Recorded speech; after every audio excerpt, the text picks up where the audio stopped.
tunai kan chief minister thu soi reng hi live lesson kan ti hemi hring nun atta na poimo kan zir lai poimo tur tak tak aron soi thina thuna po henin chutiang lampang churon soi le dona kan value system diklo zia te poron soi dona ni engponi se kan chief minister hin 800 car lui to tak mai choma sa chi te po ne khata tang khan a value system po hi a hria chen thei ve win ka hria oe proting liala kan minister te kan speaker le deputy speaker te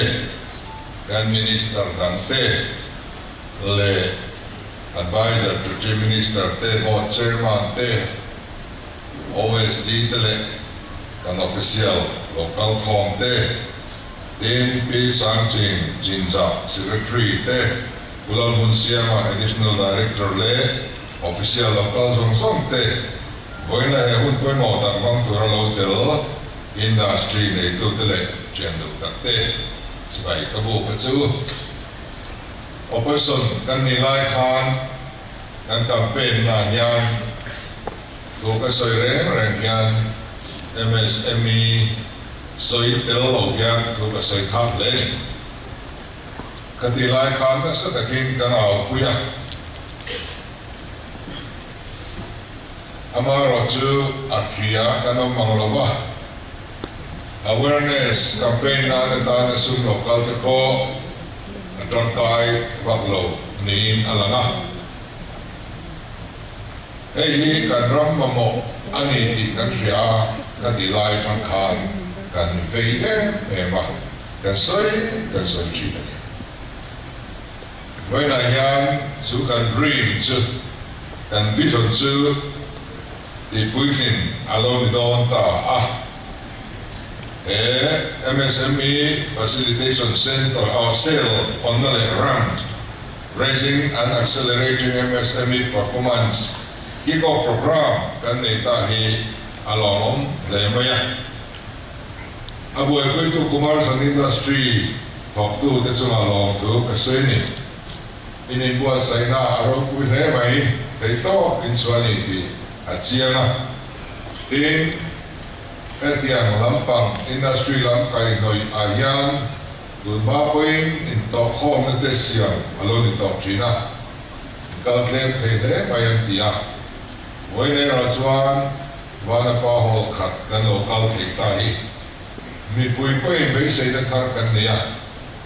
mala tubna kan niya ultran tubna hinlung thar mai sei na kar kan niya ni ti chiang he in ka ria Sarkar thar press conference ate mundana po kan lo soi for option kan sarkar flagship program and holding policy hi central scheme tene conversions kalkuitu kan ti chin kha voya kan hon industry lama bola ma thar te hi and holding policy ne na kal kop zel turania kan nai koi mo te ani COVID-19 fripui kha India ma industry ten an kop sa awangin Ministry of MSME chuan ram ji aron duang chuaka central scheme dan te alo takin state te chu kan lu dan le kan tangkai pui tur anga guideline kan duan min phal saka ei hi koi ba pe mani ei central scheme tam tak hi vairam miladwan ania chu kan ramaya kan duangin kalo ti danglam nei thei lawa kan sortran kai tak thei lo ni amaro chu ram bi khi chu asum te kan doma sa kan te min ro man na kan siam thei do kan ram milin kan mamo milin kan entrepreneurs te mamo need best in kan kalkui thei tur hi along me ma kan mamo le tangkai pui nge tur le kan holding policy thil tum te hrenin guideline Duan, along itani. Amina MSME, 11 Mizoram, Memis, dan Buani. Unsa di samnile parung katanga, samni pasari kena, kalkuitur, implants ya, ani.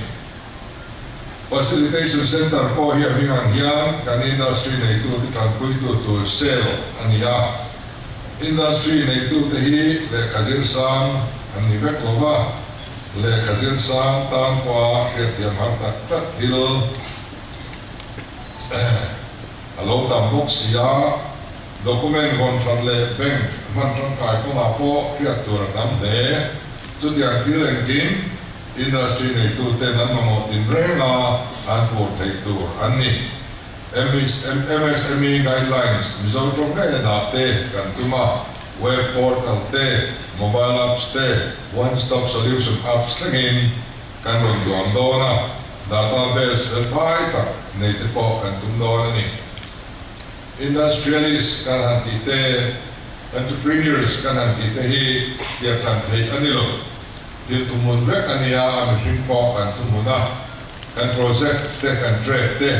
ai nang lo an maya isna khan kan ngai khatau to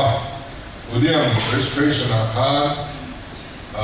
la kilo kan tam le maya ni si tum chuang khan la kilo te khani tu na chuan ron ngai ben ola ron in register sup turin kan cha du chuwa tin micro level bika central sarkar scheme te hi and holding policy ne la kai ko convergence scheme thar accelerating micro enterprises scheme alam to su amen yani amoy le mai hei accelerating micro enterprises scheme amen schemes yang kan diru me bo Mizoram Investment Policy 2024 kan ni thara ni UT kan ni trangin state po pumtap kalong toa investment policy kan lo la nei ma hap lo mai lo nia su mo takin kan mi tiap ten anan duama trata khabia kan friama ro chu khovel thangsela hian investment policy te industrial policy kan anti te revise zel angaya atrulagin chu kan la revise so zel go ani kan industrial investment ron tidu frame hi anta alaya foreign trante India ron trante investment tidu hi an local rate kaya kami buta singa yain zonda chikaraso atam berpolan ni karing yan Mizoram investment di kandu partnership kandu poho kandu suti akan dia sekarang di don antia susu presentation te kanan neitira align department of Michigan non takinan NVA chuan kalau filter three ni chuan a then chu rintlak va lo te an lo ni then chu rintlak tak te ko an oma chu tiang ne na tho ho na tur te chu na hian kan luang me ka Taiwan te ne te pe chuan in MOU kan sai vel de to tiang khan in sarkar dam atram point rotna eta investment hanti du thu te anon soya chu kan investment policy atang hian mun takin kan hiam ten alo enzela amai was kan ramta na tra kan ho puile kan tra pui ngai tu so la lu kan tum thunga kan ram le yung fa ten ho na kan nei pui te lo tu chi ka chu kan ni pak lo ani investment hi kei ma ni budget iti mayang rom trom tu le rom ti hek tu ram chi chu kan lo welcome lelo an ma ni funding source in ngai to chok thei ngoi pui ngai lo zoram sarkar in sen so ngai lo wang chi ka tiang an khai ro chu kan ram ta kan than don chuan thang kan tia ama ro chu kei ma ni mi te kai na kan ti thei ve tu bu kan than don an chau ala ni dakina kei ma ni ram mi te nei than le na tu le an na tho tu di da thei tu kha kan du lo ba di kan ram ron di na ni point local mi te atam thang ber kan lo tho ve thei na tu le an sira lo tho training pa ka te di zela ato wa chuan ram sum mi te na haya kan take over thei tur an chi te kha kan ngai to na hian how many industrial policy 2012 hi ni china kan nam khan kan nom me ka a draft kha kan nei to a kan la finalize lo ba e policy hian til siam chuak tu te ham thatna state incentive subsidy SIS a oma ma se kom tam tak sun chu ataka man thei turin budget a paisa da alone ngai to lo sarkar kan siam le kan revise estimate da 42.21 lakh kan da na la sakta ka bo ju nga la nya to financial year khara ko hian 42.21 lakh bo kan da le ani Demi incentive subsidy kan dia hian abik deuh siam kan tuma la thok tra loan ru trasi te kha kami an interest an pay tu rakha at di trazoli su kan pay sak don ni interest free loan ani te na turin su dia to scheme po su kan duam tela inel na thiang limin kan kalona at di thalo su kan kal san zel don chu ni ba na kai po a tho sa du bang lo ka su kai duam ngai kal sa du lo ka tiang ka su kan ngai sa don lo at di thalo hi kan tam no di kan fi a zoom ho chu dali so policy an de khanin ani tama pian kan pek bel sam ti an de khanin kan kalona chu dia na tran pui ngai mai po ne lo mani kerin thei tura in roman thei ka chu abi ki ka pui zela na bidang in kan en ton zela na do malam chuan subsidy at hore ei dan ngai do thiam kha mi finga kan nai do mangin subsidy kan lama maka na thok mu tu rom silo ka tiang lam ka chu mol ni to ro se ati tra te ro chu video thing ha kan la nu zo te no se ga an interview on se na minang te kai ha turin mi en ton ni turin sarkar ne kan tang na Iswa taima te torim te chok ka lo tin na lo ni patian lo so na lo ni ti kan thret ni durin industry lo ha na thar sen kan tum ni ten kan ram siam so te ngai huta zoi la kan tum kan boka the Mizoram preferential store purchase rule ni thata ka kal koi turin ya sarkar office of umrole man roate fa ka tru huna dual chung siam so thilte Zela sa kan tumani kaya kan ste na tirsiam suak tu te na sa ka at so kan po kan base ani ba magan dia na no non cooperation movement at ilai khan chung jinga man pa pakhat chu sa ram siam tir re boycott ani sa ram siam tir re chu an la khoma an hal thin ani ka ilai khan the Prime Minister Louis B. Nugandi ka nau pangalania nau telim Samram Siam ania adre memani amara chu Samram Siam thom non hawla na khan apa khani he poi hawla thurani dia Nugandi chuan ka pa ka nau te hian en poi ma sailo tu poi ma sailo nge di suwa ka dini nero chuan Sam Siam ania Sudah hal itu berarti. Sudah nampai lu teta. Sudah makan dia sudah apa ni? Boleh kain India ram siap. Komnoin tahu dah tumin ma ada ta. Ketika kan India ram lamun ram siapa? Tote na tote dilu te mien sora. Europe nama lankan saya bele aku lah yang anton ta. Unfinished product katodak tapi memang thon so kalau le so top hele turin dan dia kan malah isuan handlo industry India ma employment generate number di alone ta yang suarin akal so zela una dia parliament session en ulangin netaji yang di ho chuan lukhum bar handlo masya Sen som man bel no kumanga kurta alo hanga le tema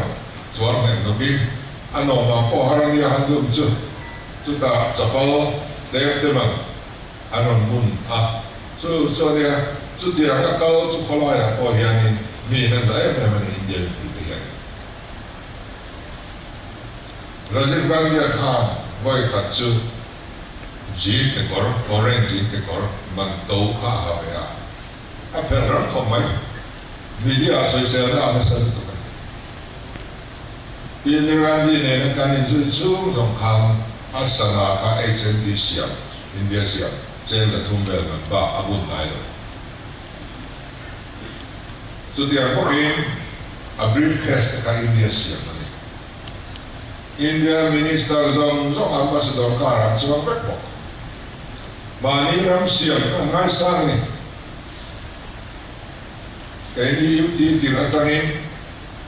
kan Governor le kan Chief Minister Chuang Tur Delia Foreign Car kan dah report Prime Minister Ambassador Karan Chuang Lai Khan kan value system trim po hi tidik angai ni sung ta chu kan soi kai ta do ani chu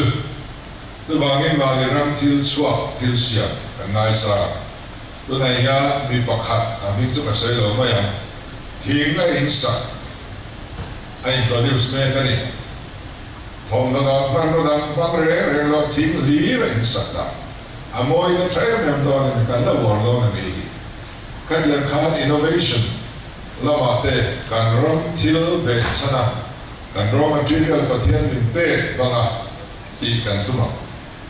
mau te po kan raw om tura pathian ye siam sa hi man tram kai kan tuma ona ma mi la lu khera ngai lo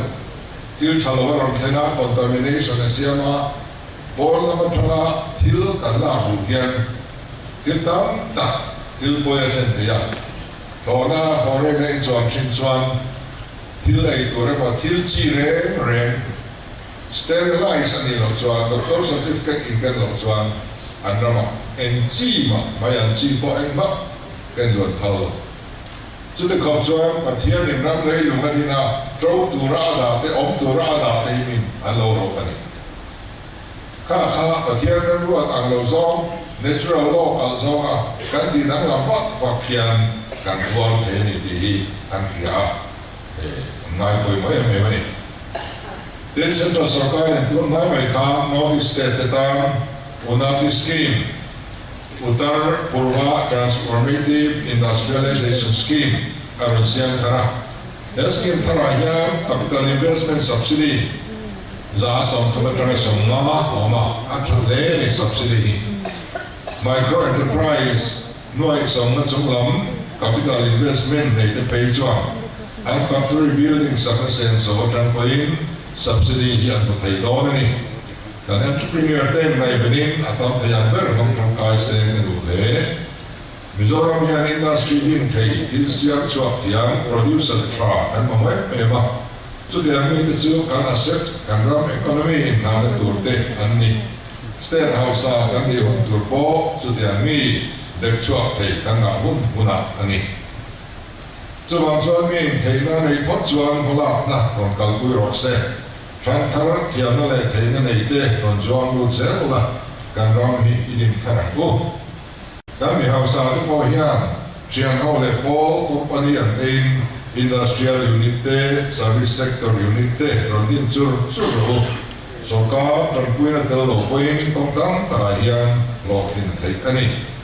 unit nei to sa te po thei to lo chwa se turin kan ne na chu kan ram ha fa te in ni a in ho thin na hi Mizoram ho thin na ani voina la lian bi lo ma ola ma son zong ze le kal pot chuan lian tak in ni hun ala thenge pe ma chu hun chu thir tra in balam mi pan ze bu sarkar chuan thei to chuan kan tho pui don chu wa kan tha phang hau lo chu amai ra chu sarkar chuan pui ni chok bei sei lo thin tum tak tak lo a thona poi sa dom na tur emo di ta ta ne ro chuan bui lung to ang hlau kan niang a thona sim a thona don kan moral hei cha tu hi kan ma ma pia don mi thọ so sai na lovin kan thei to le tiang to ang zelin mani zo na thok chok tu ni kan tum zo tu ani chu chu kan ram le nam dam na tu kong ani voina kan hon ram te MSME facilitation cell hi lo ta kal pui kan tu manga amang tu mang trang kai tu pian ten lo thin na an chan thei na thok tu te poi thei to ni lo so zel angai no ani tin heng na project structure ron nei tu te hi in line department chama khan and project nei don in chen kan na zong thep kha in ron thang anga so da chuan project in nei chada nang mani bel sian do in ni chuan kan thang lo chu ni a year of consolidation chu ni chuan tam tak kan thei lo bang na kum lam thang chuan loi zo in kan ti tam thei dial ti do na kumin ai chuan phép takin kan thang report don chu ni da chuan in AZPM ania a congress ania ti kha in nai to na athem te bom tu ni ta ki sarkar ani do lo kan sarkar ni pui sarkar a lo thing thei do kha en po po ni mo se lo thing tu ren zo than ri mak mai tu chu in thang ama beneficiary ti kan oi do lo partner kan ti do ni kan partner te ani do na di chuan na anan thok ta na kha department chaba kha line officer kan da do ni kha line officer kha a partner thang tu ania a supervise tu a monitor tu ani ha do na kha project kha appoint in March one line officer te hi lo thei lo thila ni lo chuan transfer kan oi do lo ni a chan chu officer ren tha thian a boi tha chu bang chuan an project kha a bulan tra chom chuak tu kha na do ka thlen puya chu mi thlen do ya chuan tu fran ani do don ani tin kan na ma tuna kan sarkarina bana kai policy anon kalpui tumahi acha maya soisel na po omani opposition lampanga tang chuan hetiang hi ti theini lawa chu tiang khatiang ti te po ni amaro chu anti theini chuan kan ti tiang anti theini chuan thil tha ani don ni tum khat chu keima thil ton nge kan soinga sum don na chete bultan ve kan tuma chu ta chuan bank hi kan han dor ani chu a bank ning chu soi lo taila khami loan entitled tur khan kum nga kha business a khalo ran angai ni chu male kum nga ran thei ni la khati ang loan kha kan ma mo nang mo bultan na tur om lo wanga khati anga loan apply tum kha kan nia aha thla kani kan ram hi chu amaro chu hei tuna hen entrepreneurship lampang anon ngai poi mo tan kan minister po hei kan chief minister po na ngai poi mo ti hriat emema an minister tir mo khami an tlin tir po khanin anas food production azuhon kha tam tak chon hawon ti mai the amaro chu kan chief minister hi chon hawo ti tatlo thil haw mai min hon tir su ati zinga khan anta ve haulo kha thil kha chanchu industry kan thana ya kan ramin development kan nei ne mangaya production kan nei ne mangaya khami kha sha chenga ne apoi mo je sha chenga tuna a thu soina mun po hi hei MSME opening of MSME facilitation cell ania atuina chi zong takani boka soitur po na anga nangyengin ka sia tun tum hi chu abandon project atam tu motor atam kantinam tum tekanin chitira emma ani lo kan chiat puya kan vat ya dichuan tum herna kho ta ko kan handina dichuan kan abandon ya beidam na hira alai chi kanin chitira market owner process na pong ko khat patay ma king ta lo le ban san du pa khan alai chi de kan jing si kan mi tai ma do tin tum apian te kan ti vei no ma BPL kan siam je la kan ma he kum khat kan che so na kum le a so kan BPL ha mai ni so chu tiang su kan ni ya chu tiang je ling a vai min ko pu chen na an so ta ka re lu tu to ko so le mai so ko dai chu le ha la ko so VCP ko so la mi kan tam so an nei du ren ne tia ngai so VCP pu chen na na khan ka pu mi sin hel na do la ni so ko so la da lo vai min hel na do la ni so ngai so la da lo anh chú cái sang này mà sẽ làm gì à? Em mà anh nói về trong đó cảm ơn. Khi đi cái thì đặt tất về rồi. Bữa trước này ngày ông các thị trường nào, bữa sai là mà sau khi em đã khó lên đi được khó về là khó trả nhiều anh chàng. Các anh thấy em có duy là anh nói sau khi các anh muốn đều khăn sợi lột xả. Với này sau khi là các anh muốn biết đó là process là các anh lột vết đó. Ôi ông này, các nhà khám, sổ thiên cái tia, năm lần thầy cúi á, sắp thầy cái tia, sắp thầy tất cả các sợi mối thiệp rốt cúi mấy xí, sắp thầy chỉ tụ khá rú linh đi kia tất cả ngày này, buổi sáng chứ, anh chỉ tất lên mà cái đó miết rồi, cái các phụ lao thằng anh, đua đi bùi cho các bạn này nhỉ. Các chuyện như cho nó sao thấy để trôi tour bay touring, có sao các trang lo khá hồ lo phải nên rồi rồi sẽ tắt xe nên bay liền, cái cho các công xã có ra, về ruộng lo touring các bay kia rất bự lên, về ruộng lo các bạn này khai kia,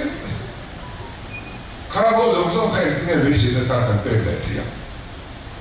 khai tiền mua cái gì để khai lão sinh cái này. So bangin crisis confidential ama. Sarkar min ring ama. Department na talk to zong po ripuin and rin so ha. Anin turakan anay ani. Lakuin tayo po kadila ya thar member sinsin pa kadila ya PC group president na kakaseng na rin. PC din ang kain halviyang lain nila ka. Masa ka tension na rin. Ang thar member sa certificate law magpakanal ha. Chỉ vậy kan tu malong pui kan tu mong mày, ucal lian ching anh em mình. Ulu chỉ vậy bao cái ulu, hết sao tu cái bia, cái tin đâu mà rất là. Em tin nghe cái tin son là pui thế tham nem mera, ati toi nem mera. So đi chắc này. Các tiền khác, cái lỗ cầu nào, tất cả anh đi ra. Bambu process, các anh này thôi. Coi ai cái này cái gì? Industries of Zakauta. Project yang pui, skill yang pui, kan siapa, kan tuh big factory dekat komerta. Mahi alokin lo, agar mati kan zong. Itu tiang suan ya, itu bang suan, dua nak suan, kan alokin ni itu kan tiang turan. Kita sedih sudah suan kan top turan. Sarkar ko ititang sa tindang top doon. Thorin hinay.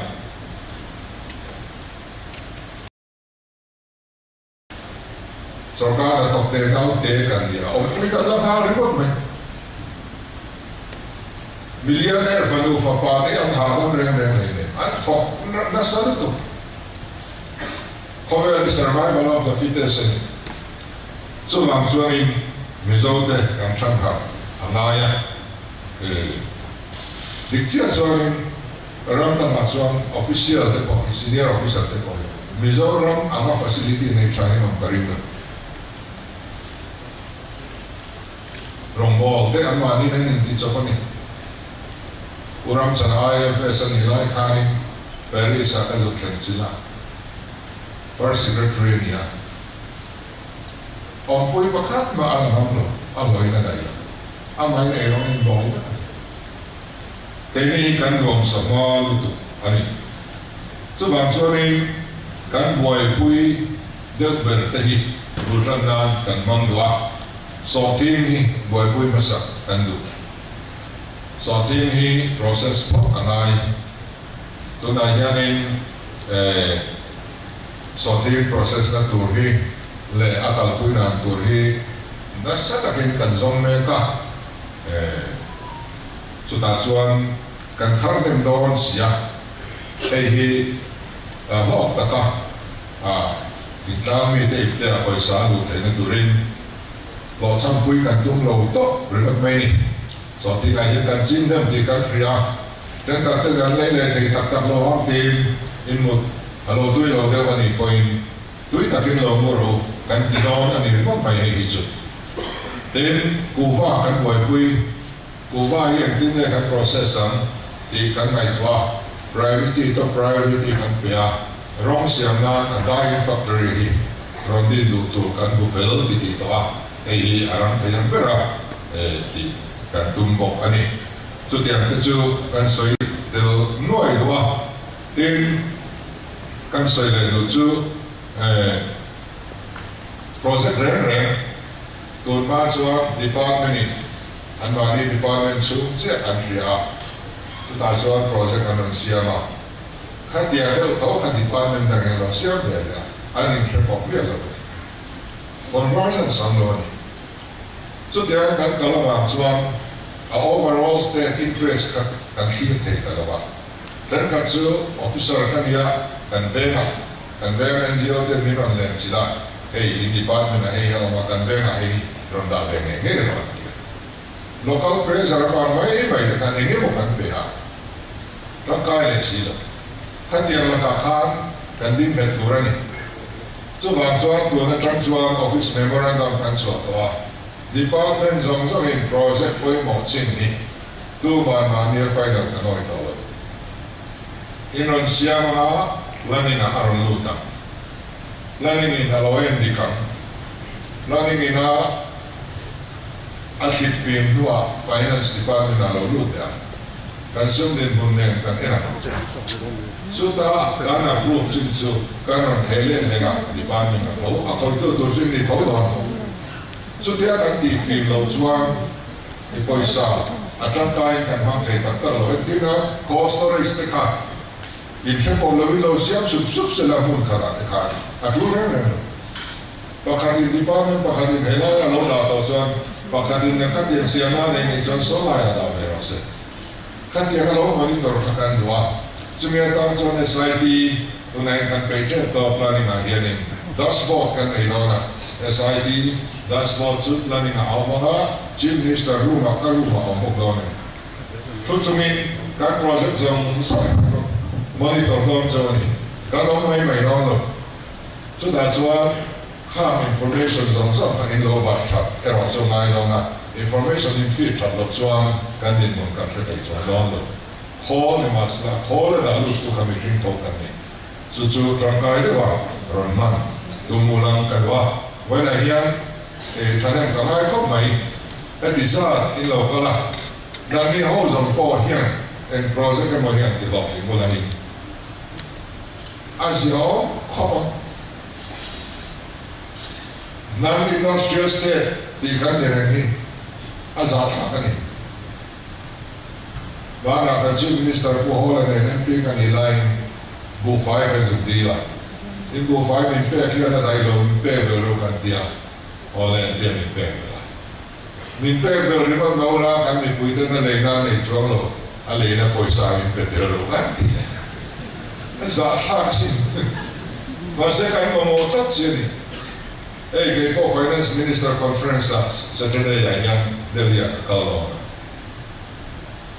Antu soal itu ring kau yang doa ni. Kau sehingga kan hilang jambak ini loh. So bagi chief minister sehingga tu pun hari hari pun beda kan doa canggung. Misalnya mikir kan tiap kali kan naik tanya, kan kita tak cuan pembaca ni. Mani kaya tam tak kanam. Abi kadin salai, bar kaya kal isu. Kuma sungai mani dia dingkai bekau tu mulakan tu yang so. Suri lu dan suan, boleh datang dia, boleh datang kalau me.